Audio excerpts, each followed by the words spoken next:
Enfin, nous avons eu Donald Trump qui a pris la parole hier. Il s'est adressé au peuple américain à 21 heures au sujet de la guerre, sa mise à jour sur la guerre, qui, en réalité, n'apportait rien de nouveau par rapport à ce qu'il avait déjà dit auparavant. Mais voici ce qu'il a déclaré à propos de cette série d'attaques, vous savez, visant les civils et les infrastructures en Iran. Voici ce qu'il a dit.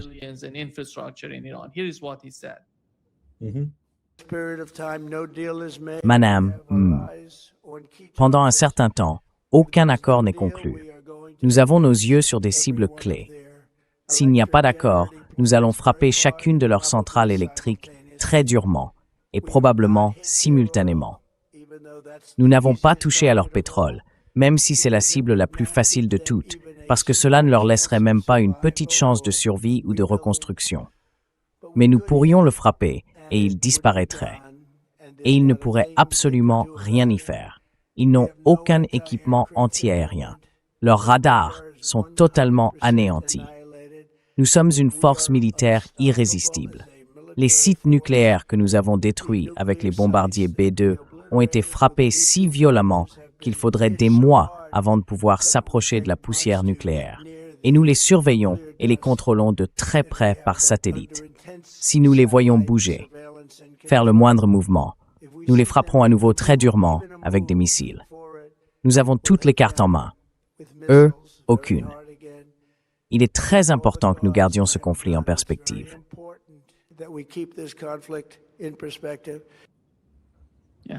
Oui, je peux confirmer que tout ce qu'il a dit est un mensonge à 100%.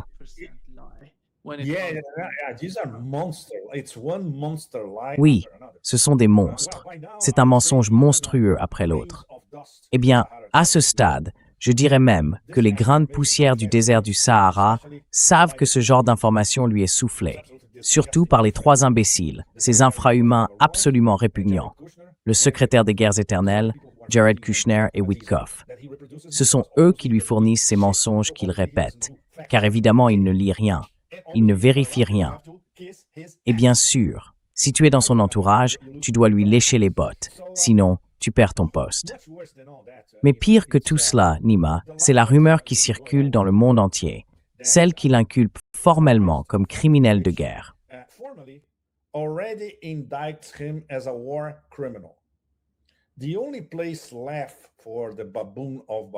Le seul endroit qui reste aux babouins de la barbarie, c'est un tribunal pour crimes de guerre, où il sera condamné et de préférence exilé dans une prison de haute sécurité avec travaux forcés pour le reste de ses jours misérables. Il dit qu'il va bombarder l'Iran jusqu'à l'âge de pierre. Il n'a même pas su le prononcer correctement, disant « jusqu'aux âges de pierre ». Eh bien, pour être très indulgent et diplomate, on peut dire que lorsque ses ancêtres essayaient encore d'allumer un feu, c'était eux, les vrais barbares. Les Iraniens, eux, formaient déjà un empire extrêmement civilisé. C'est donc là que tout commence, pour remettre en contexte qui sont les vrais barbares, n'est-ce pas? Mais le développement le plus inquiétant, et évidemment cela n'a pas été condamné par l'ONU, ni par qui que ce soit, ni par l'Occident.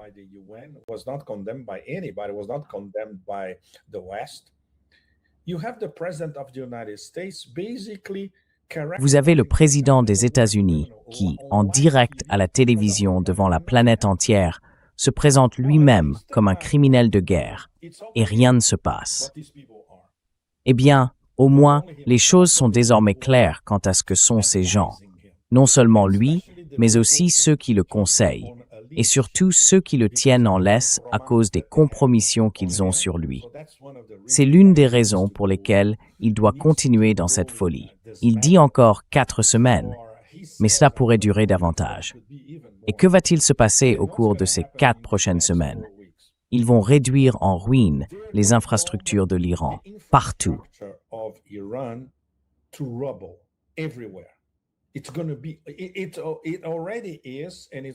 C'est déjà le cas, et cela va devenir encore plus horrible. Il n'y a aucune limite. Ils bombardent des usines pharmaceutiques, tout comme ils ont bombardé des ponts, y compris le pont B1 reliant Téhéran à Karachi. C'est un magnifique pont, inauguré il y a peu de temps. C'est le plus haut pont de toute l'Asie de l'Ouest et il est essentiel car cette liaison routière, Téhéran-Karaj, est l'une des plus importantes d'Iran, comme tu le sais, Nima. Ils ont même bombardé l'Institut Pasteur. J'ai visité plusieurs instituts Pasteur à travers le monde. Ce sont des centres de santé essentiels, des centres de vaccination et des pôles de recherche scientifique.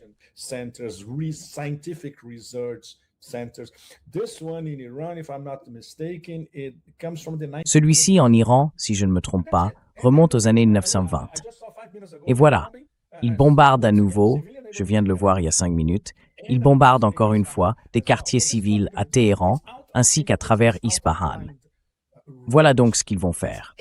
C'est par impuissance, par rage aveugle.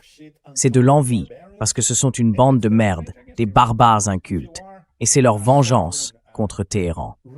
Si vous êtes une civilisation souveraine et résistante, nation, civilisation, État, comme l'est l'Iran, pour eux c'est l'exact opposé de tout ce qu'ils prêchent et prétendent défendre. Non, ils sont pires que des barbares. They're worse than barbarians. So-called barbarians, and I'm a big fan of nomad empires. Les soi-disant barbares, et je suis un grand admirateur des empires nomades, que les empires sédentaires qualifiaient autrefois de barbares, comme l'empire romain ou l'empire perse. Ils appelaient barbares les peuples non sédentaires. Mais ces peuples avaient de nombreuses qualités, y compris artistiques, comme les Scythes par exemple. Ces gens-là, en revanche, n'ont absolument rien. La seule chose qu'ils possèdent, ce sont des bombes puissantes. Et évidemment, par impuissance. Et maintenant que surtout, les classes dirigeantes de l'Empire du Chaos voient s'effondrer sous leurs yeux toute l'arnaque qu'elles ont bâtie après 1945, on peut à peine imaginer à quel point elles sont pleines de ressentiment. We can barely imagine how resentful they are. But we can understand where this rage is coming from. Mais nous pouvons comprendre d'où vient cette rage. Il n'y aura plus de repas gratuits pour eux, tu sais. Et il suffit d'une nation résistante et souveraine pour faire s'effondrer tout le château de cartes. Mais je suis très, très déprimé par ce qui attend le peuple iranien et l'Iran lui-même dans les prochaines semaines. Ça va être horrible. Ça va être horrible. C'est la seule chose qu'il leur reste, Nima. Il n'y a plus rien. Ils ont perdu toutes les bases militaires. Ils ont perdu la plupart de leurs avoirs partout. Leurs troupes vivent dans des hôtels. Ils ont perdu le contrôle du détroit d'Ormuz. Ils sont en train de perdre le contrôle du pétrodollar. Bientôt, ils vont perdre la plupart de ces stupides pétromonarchies du Golfe. 2 d'entre elles travaillent déjà avec l'Iran, Oman et le Qatar. Tôt ou tard, les autres devront faire quelque chose. Sinon, ils vont disparaître.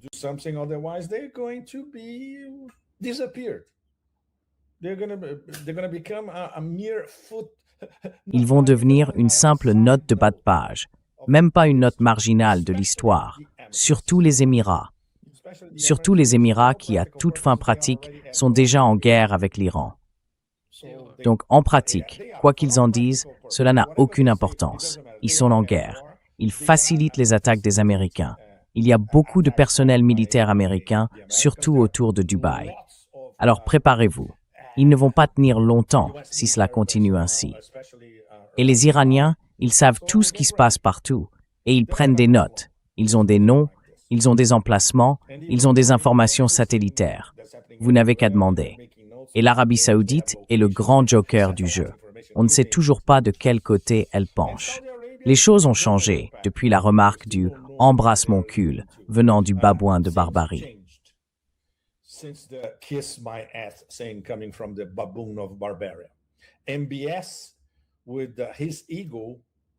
MBS, avec son ego, wow, il prépare une vengeance à long terme et elle va être très douloureuse pour les Américains. C'est déjà commencé. Il a déjà déclaré qu'il n'achèterait plus d'armes aux États-Unis. Donc on peut supposer qu'ils commenceront à acheter à la Russie tôt ou tard. D'ailleurs, si je ne me trompe pas, il y a un appel téléphonique aujourd'hui. Nima, Poutine et MBS. Je me demande de quoi ils vont parler. Ça va être intéressant. Il n'y aura pas de fuite, mais ça va être intéressant. Donc les choses changent. Ce qu'il nous reste, c'est Bahreïn. Bahreïn va s'effondrer. Cette monarchie va disparaître. Le Koweït, tôt ou tard, comme nos amis irakiens le théorisent déjà, sera probablement annexé de nouveau au gouvernorat de Bassora, ce qu'il était auparavant bien sûr. Donc nous avons le joker de l'Arabie saoudite. Ça va être quelque chose à suivre.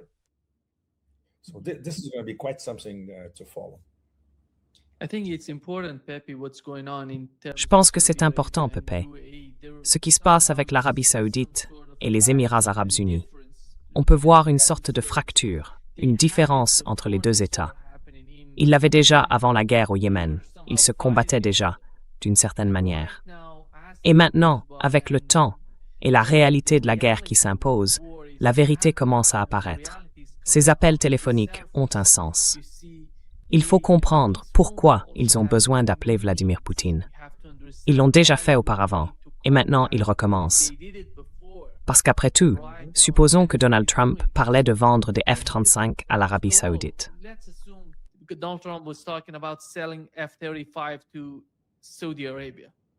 Qu'est-ce que ça signifie pour l'Arabie saoudite? Rien. Rien. Rien du tout. Donc oui, et toute cette affaire a changé radicalement. La semaine n'est même pas terminée, mais tout a vraiment basculé au cours de ces jours, à commencer par ce quatuor à Islamabad. Il est très important de le rappeler à tout le monde. Ce n'était pas un axe sunnite. C'est absurde. Ceux qui disent cela ne savent absolument pas de quoi ils parlent. C'était 4 nations musulmanes qui se rassemblaient. Au-delà de l'organisation de la conférence islamique, au-delà du CCG, au-delà de tout autre cadre islamique ou musulman multilatéral, avec le Pakistan plus ou moins comme coordinateur. Donc le Pakistan, l'Égypte, la Turquie et l'Arabie saoudite.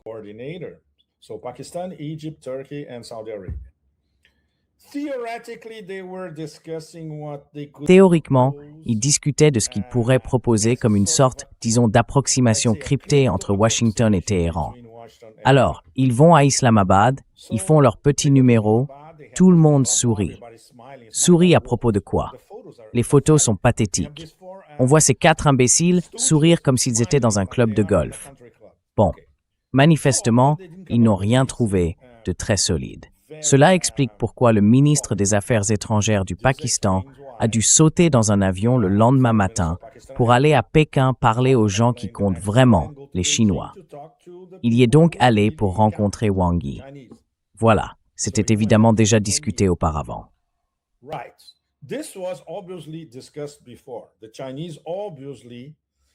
Les Chinois, évidemment, parce qu'ils entretiennent une relation étroite avec le Pakistan, le corridor économique Chine-Pakistan, etc. On dit, très bien, allez-y, discutez, mais dès que vous avez terminé, venez nous dire si vous êtes parvenu à quelque chose. Évidemment, les Chinois savaient qu'ils n'aboutiraient à rien. Mais, et c'est le grand mais, après la rencontre de Dar avec Wang Yi, il publie une déclaration conjointe en 5 points. Et quand on lit cette déclaration, je l'ai lue au moins 3 fois, je me suis dit, est-ce qu'ils disent vraiment ça? Parce que ce n'est qu'un ensemble de clichés.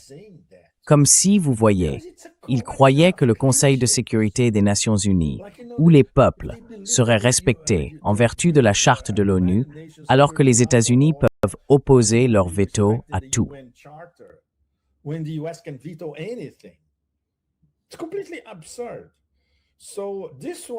C'est complètement absurde. Donc ce n'était pas, eh bien, on peut l'interpréter comme j'essaie de le faire, comme une manœuvre de diversion chinoise destinée à calmer tout le monde.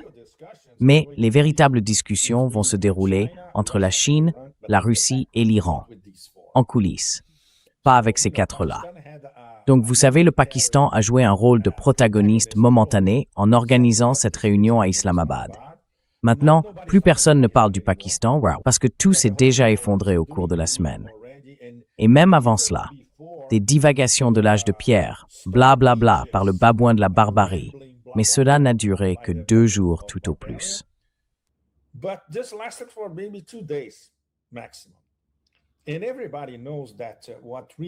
Et tout le monde sait que ce qui compte vraiment sera discuté par le nouveau triangle Primakov, Russie, Iran, Chine. Et bien sûr, les Chinois ne vont pas jouer leur jeu en public. Cela se fera de manière très discrète. Une autre raison pour laquelle les Chinois ne pourraient absolument pas approuver quoi que ce soit de ce qui a été discuté par les 4 musulmans est la suivante. Comment les Chinois pourraient-ils être les garants d'un soi-disant plan de paix et prendre le risque d'en être les garants alors qu'ils savent parfaitement à qui ils ont affaire de l'autre côté? Ils ont affaire à une bande de barbares. Et souvenez-vous de Lavrov, il a dit que les États-Unis étaient incapables de conclure des accords. C'est encore plus vrai aujourd'hui qu'avant. Cela s'appliquait à l'Ukraine et maintenant cela s'applique à l'Iran. C'est la même chose. Les Chinois ne risqueront jamais leur réputation diplomatique.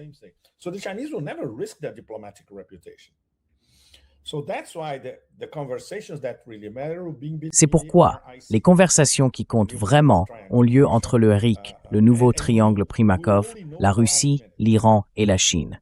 Et nous ne le saurons qu'à la dernière minute. Et pour conclure cette partie, Nima, hier, l'ambassadeur iranien à Moscou, a accordé une interview à TASS, au cours de laquelle il a réitéré les mêmes positions iraniennes depuis le début, désormais réduites à 4. Elles étaient auparavant 9, puis 5. Mais les 4 principales, tout le monde les connaît. La fin de la guerre, la reconnaissance de leur nouvelle souveraineté sur le détroit d'Ormuz et des garanties qu'ils ne seront plus attaqués. Cela signifie des garanties au niveau du Conseil de sécurité de l'ONU. Cela n'a pas une grande importance, car les Américains violent toutes les garanties, mais il y aura des garanties visibles par le monde entier. Ce sera un document officiel, bien en évidence.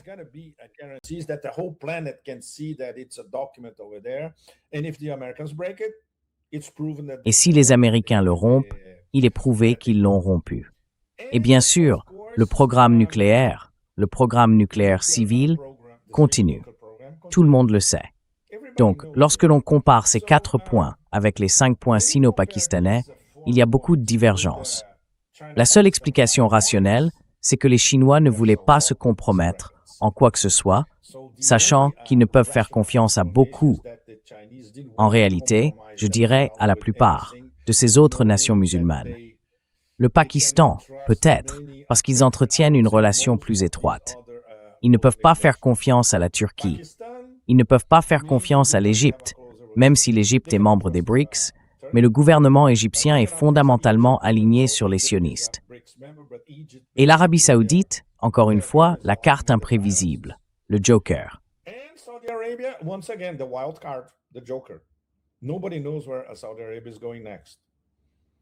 Personne ne sait où l'Arabie saoudite va aller ensuite. Toute cette histoire, Nima, c'est incroyable. Elle n'a duré que moins de 3 jours. Au bout de 3 jours, tout s'est effondré. Et le nouveau récit était que Trump allait annoncer une invasion terrestre, ou qu'il allait annoncer le retour des troupes à la maison. Beaucoup d'analystes américains, très bien informés, disaient à l'avance qu'il annoncerait le retour des troupes, parce qu'ils regardent les chiffres. Sa popularité plongeant dans un abîme sombre, le marché obligataire, le marché pétrolier, le S&P 500. Au final, c'est ce que nous avons vu, un psychopathe déchaîné, déclarant en substance qu'ils veulent détruire une nation de 90 millions de personnes.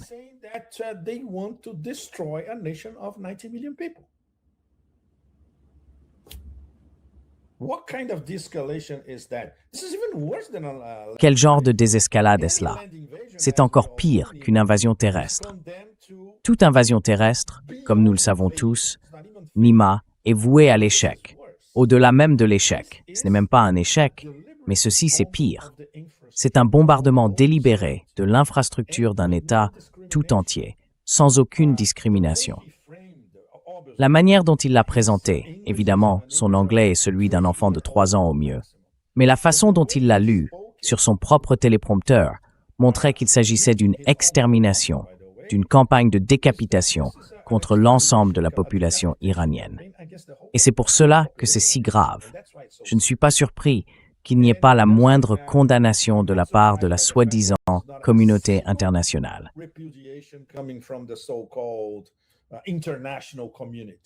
Rien. Personne ne dit rien. Pepe, je pense que tu as raison à ce sujet. Désolé de demander, mais je viens de poser une question. Vas-y, As-tu interprété son discours de la même manière? Oui, je l'ai fait. Je l'ai fait. Je pense vraiment qu'il va attaquer tout en Iran, les hôpitaux, les usines pharmaceutiques, les écoles, les universités, tu sais tout, les autoroutes, tout. Il veut tout détruire avant de quitter le Moyen-Orient. C'est son plan, parce que d'un point de vue stratégique, toute l'opération a été un échec total. Il n'a rien pu faire, militairement, pour vaincre l'Iran, ni sur le plan militaire, ni sur le plan stratégique. C'est pour ça qu'il s'en prend aux civils, parce qu'il veut infliger de la souffrance à la société. Il veut plonger l'économie iranienne dans le chaos, avec des problèmes qui surgissent partout en Iran.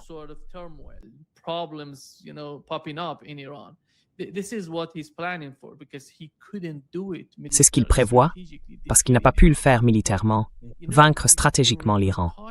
Mais, vous savez, les répercussions de ce qu'il va faire et de ce qu'il a déjà fait jusqu'à présent sont si graves pour toute la région.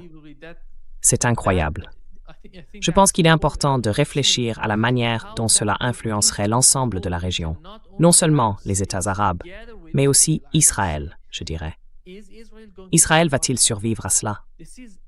Je pense qu'avec le temps, peut-être d'ici 2 à 4 semaines, l'Iran va frapper Israël d'une manière qu'ils n'ont jamais connue auparavant. Ils vont frapper quelque chose, tout, absolument tout en Israël, si les États-Unis continuent sur cette voie. Je ne sais pas comment ça va se passer pour Donald Trump.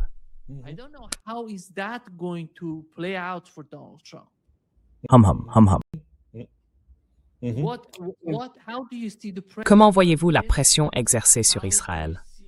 Comment pensez-vous que l'Iran pourrait provoquer une sorte de catastrophe? Israël finirait d'une manière ou d'une autre par s'arrêter. Tout va s'arrêter en Israël.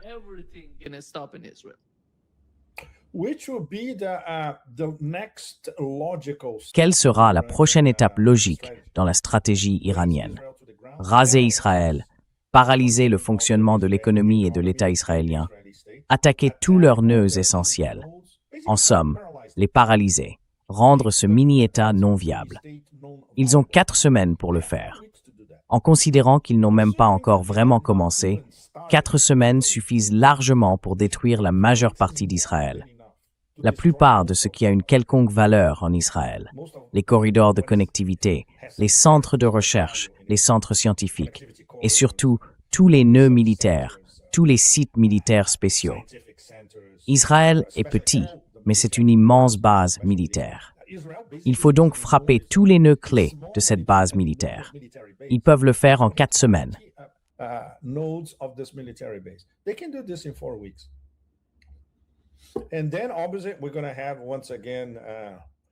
Et puis évidemment, nous allons de nouveau avoir un appel téléphonique à la Maison-Blanche. Et là, tout est possible quant à ce que le babouin va dire. Il pourrait dire « Je ne peux rien faire pour vous aider ». Il pourrait dire « Écoutez, je me retire de cette guerre, ce n'est pas la mienne ». Ou il pourrait redoubler d'efforts et bombarder encore davantage l'Iran. Nous ne savons pas ce qui pourrait se passer. Mais il y a une réelle possibilité qu'il essaie de s'en sortir. Bien sûr, il ne peut pas le faire, car nous savons tous pourquoi. Les donateurs, les dossiers compromettants, les dossiers d'abstinence, tout ce que vous voulez. Mais si l'on considère que maintenant, si l'on procédait à un examen psychologique de son cerveau à cet instant, le résultat serait asile psychiatrique immédiatement. Considérez qu'il est désormais complètement déséquilibré.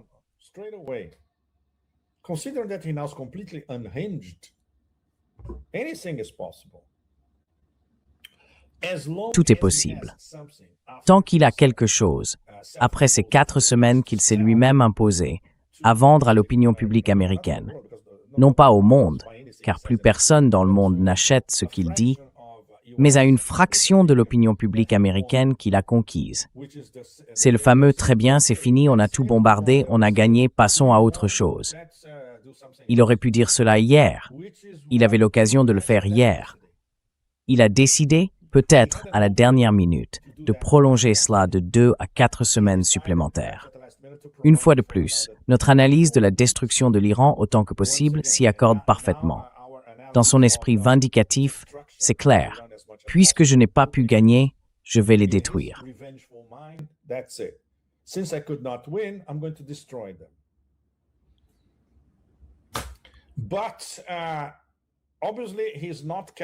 Mais évidemment, il ne calcule pas, parce qu'il ne l'est pas, parce qu'il n'est pas un stratège. Il ne calcule pas le niveau de représailles que l'Iran peut infliger à Israël dans les prochaines semaines. C'est pourquoi nous ne savons toujours pas comment il réagirait d'ici la fin avril. Dans son esprit, cette affaire se termine bientôt, d'une manière ou d'une autre, d'ici la fin avril, car en mai, il y a le voyage en Chine. Il doit arriver en Chine avec quelque chose. Il ne peut pas y arriver en dirigeant vaincu. Et bien sûr, il pense déjà aux élections de mi-mandat. Et parallèlement, intégré à tout cela, il y a la destruction de l'économie mondiale. Si cette situation se prolonge encore 4 semaines, alors la destruction de l'économie mondiale sera irréversible. Et il faudra des années pour revenir à quelque chose qui s'approche de la normalité.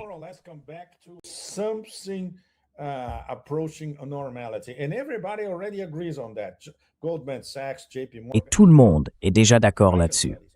Goldman Sachs, JP Morgan, même les études américaines sont déjà d'accord à ce sujet.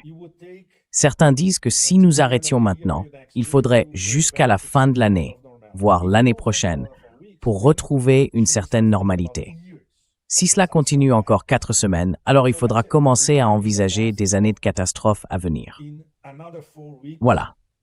Nous sommes sur une trajectoire où dans 4 semaines, l'ampleur du désastre infligé à l'économie mondiale sera irréversible, avec des conséquences inimaginables, surtout pour les pays endettés, les pays sans accès au pétrole et au gaz, et ainsi de suite. C'est terrifiant, Nima. Peux-tu imaginer? Parce qu'en fin de compte, si l'on veut résumer, à cause de 2 criminels de guerre, la majeure partie de la planète est plongée dans ce vide obscur. Most of the planet is plunged into this dark void.